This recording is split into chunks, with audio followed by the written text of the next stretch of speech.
Retour d'expérience sur la gestion de la Covid.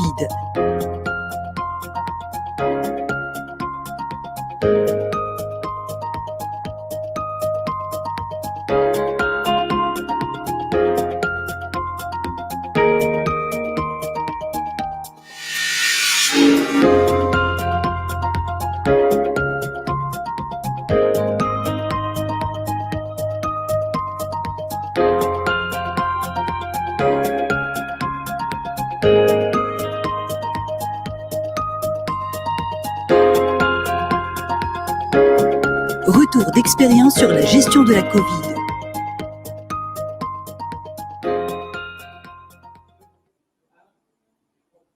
Mesdames et messieurs, Ladies and gentlemen, welcome once again. So you've had the opportunity of discovering our partners, but also our experts and the panelists for this afternoon's session. So I would just like to say a few words to introduce our first speaker. So Mrs. Delphine Traoré. So she's the member of the board of directors of Alliance Africa as the regional director for operations in charge of the development of the Alliance Group on the African continent. She has previously held the position of the CEO of Alliance Global Corporate Specialty Africa. Delphine is a member of several boards of directors, including the African Risk Capacity, ARC, and was also elected in June 2019 the president of the African Insurance Companies Association. So welcome, madam, welcome to all of our panelists. And I also would like to ask you, start by asking you first question. So where are you right now? Where are you geographically located right now? So I am currently in Abidjan, at the heart of Abidjan. So I'm a great fan of your capital and of your country, and so we're delighted to be able to welcome you here in Casablanca, even if it's only virtually. So first question I'd like to ask you, so what actions have you undertaken to prepare your teams to continue to serve your insured from the first phases of the pandemic? So how did you proceed, and how were your actions structured? So first of all, I would like to thank the Casablanca Insurance Meeting for the invitation. It's an honor for me to be here. I would have preferred being there in person. I miss Morocco dearly, but I look forward to be able to come soon. So as soon as the pandemic struck, even before it was announced, the first thing that we did was to create a crisis management team. And so this crisis management team included our IT teams, it included our HR and communications teams, and it also included the business unit leaders, because obviously we needed to ensure that there was visibility and transparency for all of the countries in which we were established. And we included the CEOs of all the subsidiaries to ensure that there was no panic in the subsidiaries, and that we were able to identify all of those that fell ill, and to have an action plan in place as soon as somebody in the office were to fall ill, and to remain an open communication line. The second thing we did was to interrupt all travel. So all travel, aside from the home country, needed to be approved by myself and the head of the crisis management team. What was interesting for us is that we had already started a digital transformation. And as I mentioned earlier, we had 10% of our revenue was invested in a digital transformation that would take 2, 3, 4, 5 years. And as such, we had already laid the groundwork to ensure that our teams could already start working remotely. But with the pandemic, we had to speed things up. So we had 20% of our staff, which 1,300 people have had the possibility of working from home. And just after a few weeks, given that we had the basis of this IT infrastructure, we were able to deploy this for almost our 1,300 employees. So 100% of our staff had to work from home and to have access to their files from home, and to be fully functional. So they didn't necessarily need to have a work computer to be able to connect and to work. And so we in fact created a sort of virtual service, and through their home computer they could access all of the necessary files.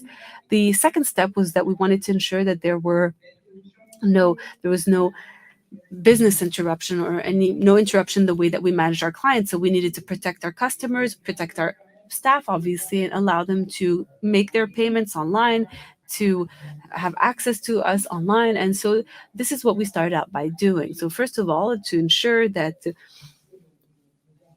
our employees were safe, but also to ensure that there was no interruption of our business. So another question I'd like to ask you, so how do you see the development of online services in the near future? Given all of this experience that you've acquired and all of the resources you've invested. So from the outset, we wanted to make sure that our teams could work online. And with the pandemic, we realized that there's a major gap between the purchasing insurance products online. And I was taking a look at some statistics, only 30% of sub-Saharan African insurance companies that allow their customers to view their insurance accounts online, which is very different from banks. And only 5% of those allowed, and this is excluding South Africa, of course, that would allow their customers to take out an insurance policy online. Obviously, there are also some regulation issues. I mean, e-signatures are not authorized in all countries, but we realized that we couldn't think about increasing the penetration rate of Africa without focusing on digitalization, and we could continue to tackle, try to have a greater piece of the pie. But obviously, we needed to first of all increase the penetration rate, and the best way to do that is through digital services, the digital services and the broadening of digital services. I think we've heard about 400 million mobile wallets in Africa. And so this just goes to show you this great opportunity of customers to whom we can sell insurance. And right now I'm speaking on behalf of Alliance, but also on behalf of the association. We need to see how we can digitalize insurance and allow these companies to have access to insurance companies without having to walk into our office. So thank you for being here with us. We'll also be receiving some questions from the audience, and I most probably will get back to you with a few questions. So now I'd like to ask a question to Mr. Youssef Fassifiri. Welcome to you, Mr. Fassifiri, and I'm delighted to see you again, even if it's through a screen.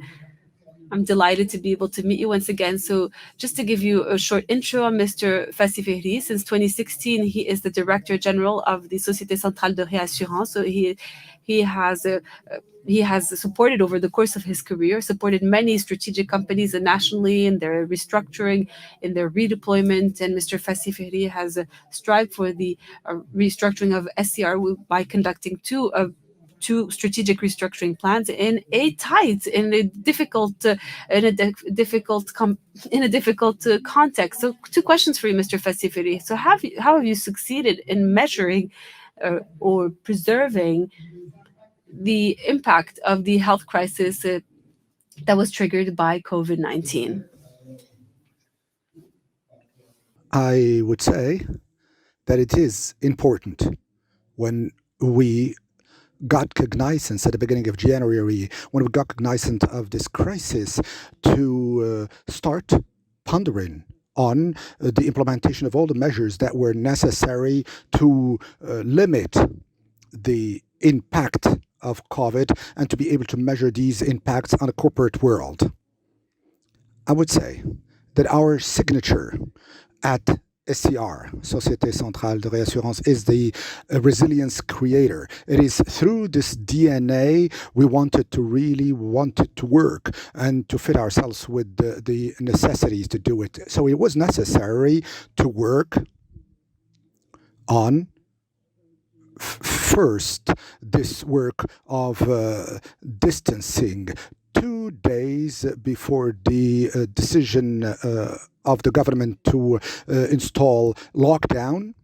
2 days before that, even 10 days before that, I myself locked myself down, and I was certain that all of the activities and all of the trade activities were not working. because we did not know, of course, the effect that this could have. This exacerbation of the phenomenon could have. So these are two prevention actions in a logic where we had 22 that were defined within the framework of our PCA. The important point was the protection and security of the staff and the business continuity action that would allow us to measure the impacts that were to ensure in a contract as to whether we did have specific commitments to that end, and also in terms of business to be able to anticipate the shocks. And I will give more details about. Thank you for your responsiveness. But it goes without saying that periods of crisis, just like this one, reveals fragilities in the system, and we have seen that occur the world over. Also in the countries that were that thought to be best prepared to this and to all types of crises. These crises certainly reveal fragilities, but also opportunities. What has your experience been in that respect? Well, the watchword was to define what was going to be the impact for the fiscal year 2020, to really get to know the impact. So we've seen and revisited all of our portfolio. We defined the impacts that were the most important, that were the financial impacts, and to see according to different scenarios the solvency margin that we would be able to have taken into account the stress tests, etc., etc. So much so that what was important is to showcase that our solvency margin remains comfortable vis-a-vis or in the face of such shocks. So we've been able, after 2.5 months, to assess these impacts by rereading all of these contracts. So let me come back on this point now. We needed to have a committed collective action with a new mindset, i.e., to accept to navigate among this mist and fog with few and low visibility, knowing that this is an inhibitory environment. So we needed to have a combative spirit and agility. This situation was also an opportunity because we kind of lost sense and orientation. So we said that by working on the values of the SCR with all of the teams, we have used the virtual means available. We have worked in such a way as to establish a deep-rooted notion of belongingship and to be able to strengthen and build the bonds that were that marked this very tragic situation. Several collaborative workshops have been set up, and we've worked on that part too. And I've considered that starting from there, in this spur or momentum, it was interesting. It proved interesting to know how we transformed this and what were the mechanisms to be rolled out. And starting therefrom, we said we're going to be initiating a new strategic plan. We're going to be launching a new strategic plan, which we did in the full period of COVID. It was magnificent for me. It was a very, very eye-opening experiences. We needed to ponder on and reflect on this new strategic plan. A situation of crisis, it kind of caused the adrenaline to rush up. And we've defined several pillars on the strategic plan. Mostly, I would say, with the ambitions that were marked up until 2023 and mostly focused on financial profitability and defining key indicators, just like the RO, that should be in excess of 11%. We have also made the business plan more resilient in order to have all of the certainties according to all of our activities as to whether we will be able to succeed and to reach 2023 on a sound footing. And I would say also a massive investment on digital transformation. Hence, we acquired an ERM, Enterprise Resource Management tool, that was quite heavy and costly, and we've invested in it for more than 4 years. It was already used back then, and it allowed us to do all of the stress tests on the 3-4 years to come, according to the Solvency II standards, in order to know the volatility and the variation as per or as function of, bear with me, of the shocks that are either financial shocks or technical shocks, and define this impact and be able to also know this resilience. So we were always at a solvency margin on a standalone basis, which is higher than 180% according to the Solvency II model.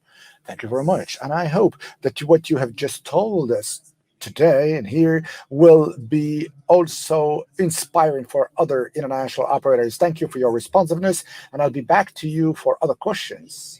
Doubtless. And now I'd like to give the floor. But before that, I would like to introduce Dr. Corne Karakazi, Director General of Africa Ray. Dr. Corne Karakazi, he's going to speak in English. Bienvenue à vous, Monsieur Karakazi. Nous sommes vraiment heureux de vous avoir. Est-ce que vous allez parler en anglais, probablement? Certes, oui. Je voudrais juste dire un petit mot sur votre CV, mais j'invite l'ensemble des participants à aller sur notre plateforme et à découvrir davantage le CV de chacun des orateurs. Dr. Conner s'est joint à la Africa Ray Group en 2009 en tant que directeur général adjoint et PDG élu avant de devenir son directeur administrateur et PDG en 2011. Dr. Karakazi est accrédité pour la transformation récente de Africa en étant justement l'une des entreprises les plus rentables à travers le monde. Félicitations. Aujourd'hui, plusieurs analystes à travers le monde voient en Africa Ray l'élément essentiel de l'intégration africaine dans le domaine de l'assurance et de la réassurance.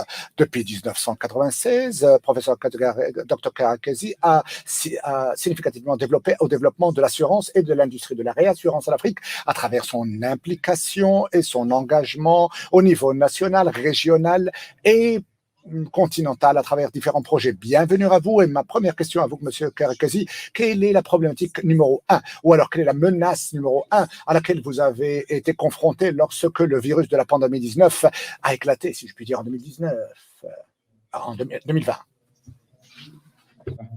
Let me first thank the organizers and especially Mr.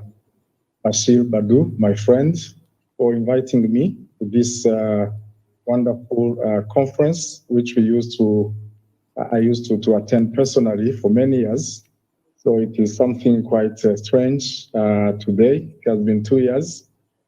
So thank you very much for that question. I think the biggest threat has been for our corporation, the same as many other people and businesses and around the world. So the first one was to protect our staff. So we were scared like anyone, and we had to take measures. And fortunately, as I've been saying in other conferences, we were a bit prepared, more than many other places because of the Ebola outbreak, the Ebola virus outbreak in the past years in the West African countries. So we had some reflexes which we put in place quickly. There were hand sanitizers, there were business continuity plans in place, and so on, disaster management policies. So we had just to roll them out. But it was, of course, not easy at all to have all our staff locked in their houses without meeting. And yet we had to produce superior value, superior performance as we used to be. So first, it was health. So that was the biggest threat. And in terms of business and our operations, the major one was financial market collapse, which at the end of the first quarter, as you know, all markets were sincerely hit, and as well as economies. And for a particular point for Africa was the collapse of currencies as we report in US dollars. So around Africa, there was a big impact. So that was the major threat to our business, to our balance sheet, to our capital. Thank to God and thank to our strategy, thank to our thinking since the beginning. So we had enough capital to cushion such impact, and with time after the economic stimulus of various economies, so we came back to normal business towards August, and by August we have already finalized our revised budget for 2020. So I can say that so far so good. There were fears, but we worked with hope in all that time. Thank you. So do you consider that you have succeeded in crossing this very difficult, very exceptional situation? And if you have succeeded, what are your measurements? How would you express in what you have succeeded, how you have succeeded, and on what?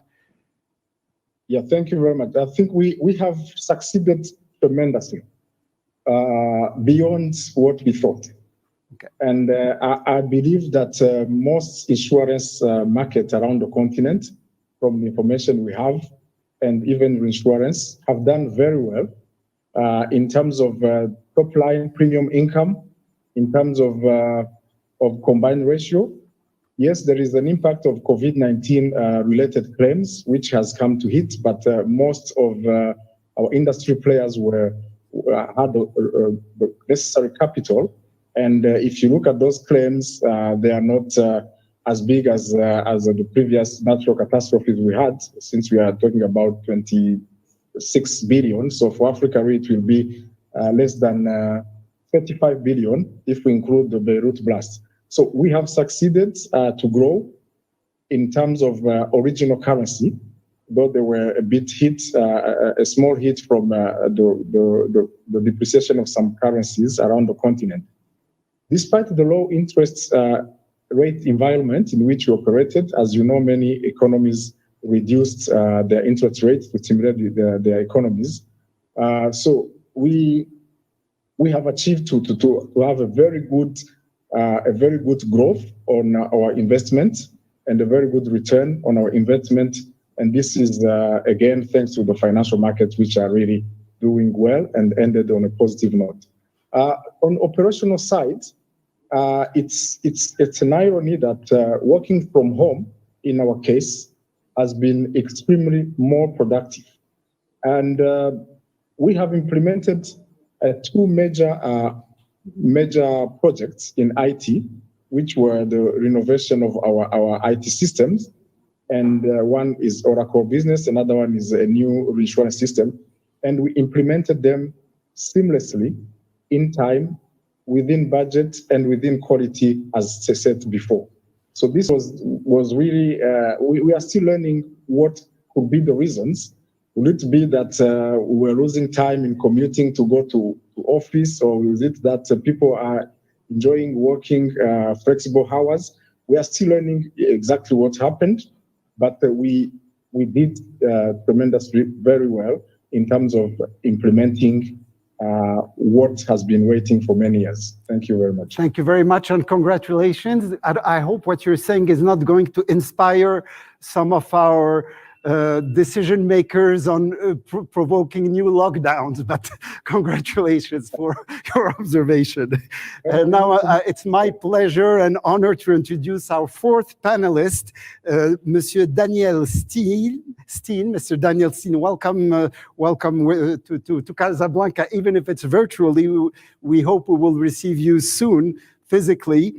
Mr. Steen is Vice President and Counsel Liability for the American Property Casualty Insurance Association. Dan Steen serves the American Property Casualty Insurance Association as Vice President, Liability. He works to advance initiatives on legal defense and reforms at both the state and federal levels. His leadership roles include service as chair of the Legal Reform Policy Subcommittee for the National Association of Manufacturers, and as a member of the board of the American Tort Reform Association. He has worked extensively in Europe, South America, and Asia Pacific regions. Welcome. And where are you based now? I'm based in Washington, D.C. Yeah. And so like most of my colleagues on this panel, we've been in lockdown for over a year now. So I think we're all learning to work virtually, and certainly our association, the American Property Casualty Insurance Association, is in the same footing as our other organizations around the globe, all working virtually at the state and federal level. Okay, and how is it happening in terms of performance? Can you also say that the performance was there, the results were there? Yeah, we're very pleased about how the last year has gone for us as an association, as an industry. We think we worked very well. Our organization is primarily about policy and compliance issues and legal issues. So our people are on their computers anyway. But certainly there were challenges around technology and working together. We have offices in Washington, D.C. and Chicago, so there was a lot of virtual beforehand, but certainly more so now. Okay. But yeah, I think an indication that it's working well for the industry, and you had Susan Ely on earlier, probably runs across the various sectors in the U.S., the insurance sectors, that we're not returning to the office for at least several months ahead of us. So we have a very, hopefully not too dusty an office at this point after months sitting. Okay, you had the chance of having an international exposure to the insurance industry in Europe, Asia. So I have a question for you. Unlike Australians, United Kingdom, Europe, the US industry has largely withstood attempts to the courts to require insurance coverage for the pandemic losses. What insights can you provide on this? Oh, thank you. Yeah, it's been very different because particularly we've been following the UK, the court decisions very closely. And I think it's fair to say at a very high level that the U.S. policies are very clear about the property damage requirement necessary for business interruption coverage, which have been the bulk of the claims with insurers. Having said that, denials of claims for coverage due to COVID-19 and stay-at-home orders, they've generated over 1,500 cases. So we've had quite a large number of cases.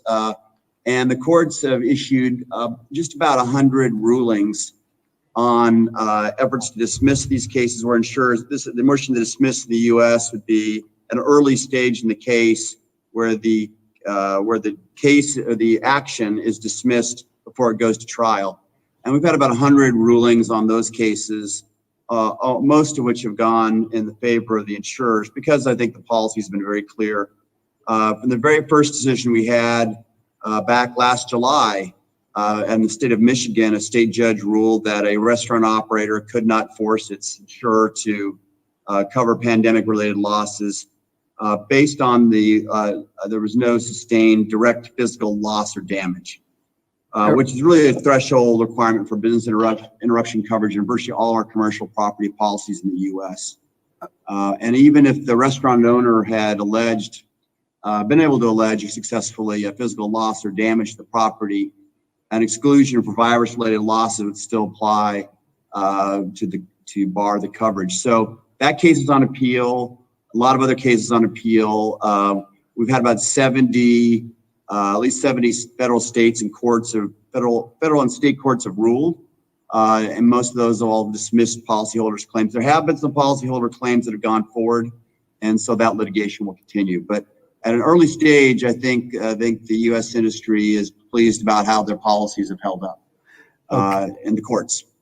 The U.S. industry has been considering how to address the next pandemic. The American Property Casualty Insurance Association has proposed a business continuity protection program known as BCPP, and there are other proposals that have been brought forward.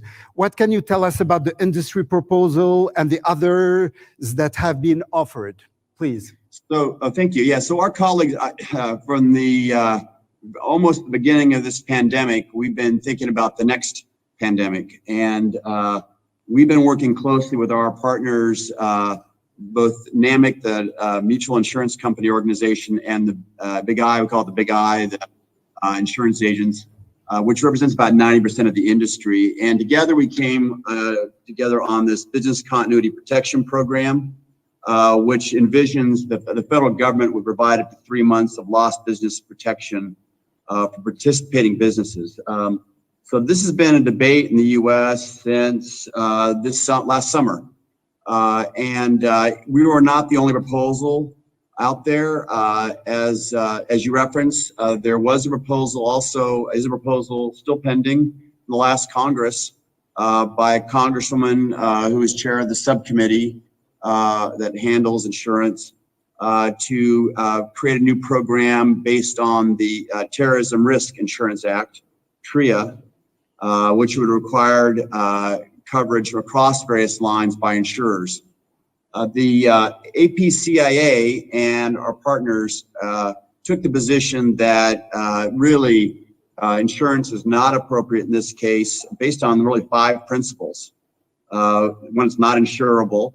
The potential of the crises requires a federal solution. Federal government needs to act here. Federal protection must be administered simply and must be subsidized heavily to make it affordable for small businesses. It must have a certainty of recovery, and we also think insurers can play a role in administering any program. So without going into all, we can spend an hour going into all the details about that program, but leave it to say that we had a hearing on it, hearing on the various proposals, a program in September, again in November.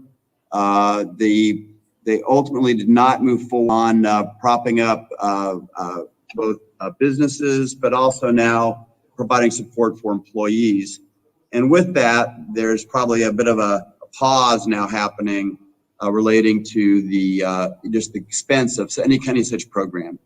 And I think that probably serves the industry and our policyholders well, because we're in the position where it's very difficult to plan for the next pandemic in the middle of the current pandemic.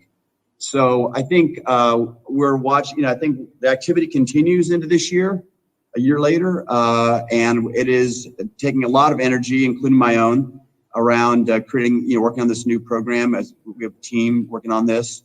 But I think the pace is probably slowed down quite a bit on creating a solution for the next pandemic. Thank you, Mr. Daniel Steen. Thank you very much. And we are a little short in time, so I'll just go through each panelist for the last question. Et alors, ma question, je souhaiterais l'adresser. My question to Mrs. Delphine Traoré, I would say that you are the president of the AIO, African Insurance Organization. How is your growth and financial health have been impacted by this crisis, if any? We've heard from other speakers that they had not felt any impact on the gross volumes of sales or the results. What was the case for you? No, it was not the case for us, to be honest with you. We have had impacts on the growth. Doubtless. Also, we had a 10 to 15 years per annum growth, and in 2020 we have remained on a plateau, same level. At the beginning of the pandemics, we had less claims, quite obviously, because there were less cars in traffic, etc., and less activity. But we have started this activity change by the end of 2020. So we had a financially difficult year, goes without saying. It was the most difficult year for us ever since the inception of Alliance Africa. But we say that in 2021, we've already started the year on a better footing, and we hope it's going to continue. One of the important things for us too is to make sure that we had the agility for it well, because some of our customers did not have any means to pay their insurance premiums. So we had to make sure that we are agile and we could postpone the payment to a certain time later, etc., and we make sure that we have a clearer visibility on the liquidity. Sorry, not agility, liquidity. Now, for us, it was a difficult year, I have to acknowledge, yes. Thank you very much, Madam, and Mr. Youssef Fassiferi, thank you for having been with us, Madam Traoré. Mr. Youssef Fassiferi, now, future-wise, how do you see the close future in this very nice sector of yours, this insurance? What's your vision on the very question and the situation? I think that we have to be very prudent. And in other words, in my opinion, the crisis is still ahead of us. We need to really use these moments with somewhat humility and modesty, because there might be negative evolutions. But likewise, I would say that the groups and company groups must be resilient and develop this strength of being able to work and design new and devise new solutions and new growth possibilities. As far as we are concerned at ESCR, we have had a growth which is hovering around 30%, but which is relative not only to the COVID, but to the different projects that we've already initiated beforehand. And we are of the opinion that there are opportunities, doubtless, that has been organically increasing or externally increasing, and we are now part of that move, of this logic, with indeed an ROI, if not an ROE, return on equity, that is still interesting for the shareholders. So we are at 12% ROE, return on equity. So it remains comfortable to a certain extent. But the most important thing here, one of the most important things, is to ensure that the financial investments, or cash, as Mrs. Traore said, is a topic that we have to remain prudent on. And mostly we have to remain humble, because we do not know how things are going to evolve. We don't know yet the impacts of this crisis on the future years. Thank you, Dr. Karakaze. Quel est l'enseignement? Si vous pouvez nous parler justement de...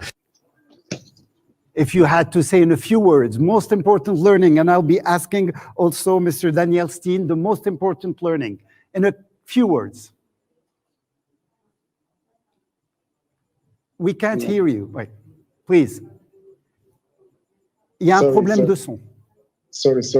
Please. So I think the capacity of innovation and the resilience of humankind is limitless. We have seen that we can do a lot better and quicker. So my hope is that we use this strength, this discovery, to be more relevant as insurers and as reinsurance to our communities. Thank you very much. Thank you. Mr. Steen, on the same question, most important learning? Well said by my colleague. I would only add that I think the other learning for all of us, and I think for the government and such, is that the insurance really is a critical element in the financial system of the U.S. and globally, right? So that it's more than just a safety mechanism, but in fact, it makes many things possible, from these kind of conferences to business flowing well. So I think that's been a big learning, and it's something we're really going to be talking about more in the U.S.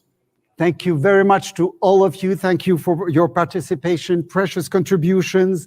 En votre nom, je souhaite remercier nos intervenants prestigieux pour leurs précieuses contributions. On your behalf, I would like to thank all of the panelists for their precious contributions. So without further ado, ladies and gentlemen, we'll be concluding this first day of the Casablanca Insurance meetings by giving the floor to our third keynote, Mrs. Florence Keynote. She's the president of the French Insurance Federation, which has provided great support to many African countries in terms of technical assistance and training, and I would like to thank her.